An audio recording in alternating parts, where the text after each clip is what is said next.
Sepertinya pejabat manapun tidak bisa melawan ucapan pria ini. Kalau perundingan tentang cita-cita bangsa ini harus kita lakukan, pertanyaan mendasarnya, Republik hingga hari ini hidup dengan apa? Hidup dari mana?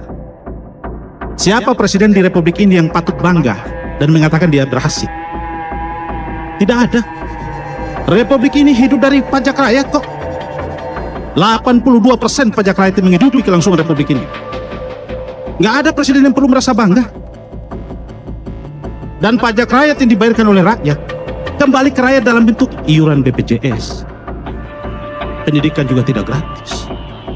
Ketika sakit dia harus berurusan bagaimana mengaktifasi BPJS. Sementara di tengah itu kita diperlihatkan presiden membagi-bagi kekuasaan, melahirkan badan dan lembaga, memboroskan uang negara.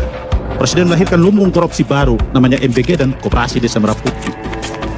Istana sedang memperlihatkan kita bahwa negara sedang dikelola secara ugal-ugalan. Kebijakan-kebijakan politik istana itu tidak mempertimbangkan rasionalitas dan akal sehat. Jadi kalau kemudian hari ini ada orang berdiri dan mengatakan Presiden Prabowo berhasil, ya dia berhasil. Dia berhasil menyusun fondasi rusaknya Republik ini. Maka harus dihentikan. Solusi terbaik yang harus dilakukan, satu di antaranya presiden harus mundur.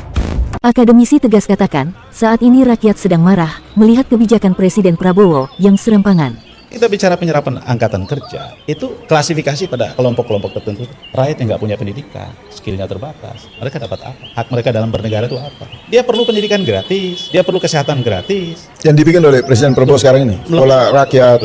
Gini loh Bang, program sekolah rakyat, saya orang yang paling menentang. Kenapa? Indonesia tidak kekurangan sekolah, tidak kekurangan sekolah. Sekolah yang ada di desa-desa yang bangunannya rusak, ruang kelasnya kurang, orang sekolahnya berang segala macam susah, guru yang ngajarin alam terbuka, sekolahnya banyak. Kita nggak kekurangan sekolah. Kalau memang mau dibangun sekolah, mau diperbaiki kualitas pendidikan, presiden bisa random dong. Satu kecamatan, satu sekolah taraf internasional, sekolah pemerintah diperbaiki, fasilitas dibangun semua, bisa.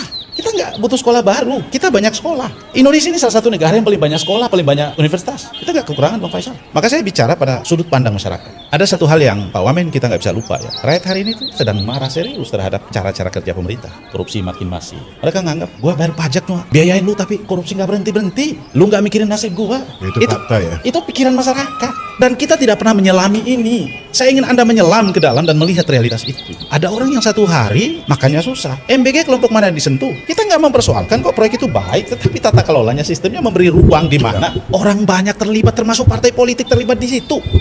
Loh, kalau presiden mau kasih makan orang nggak mampu, kenapa ada yayasan, kenapa ada SPPG, kenapa ada partainya sendiri?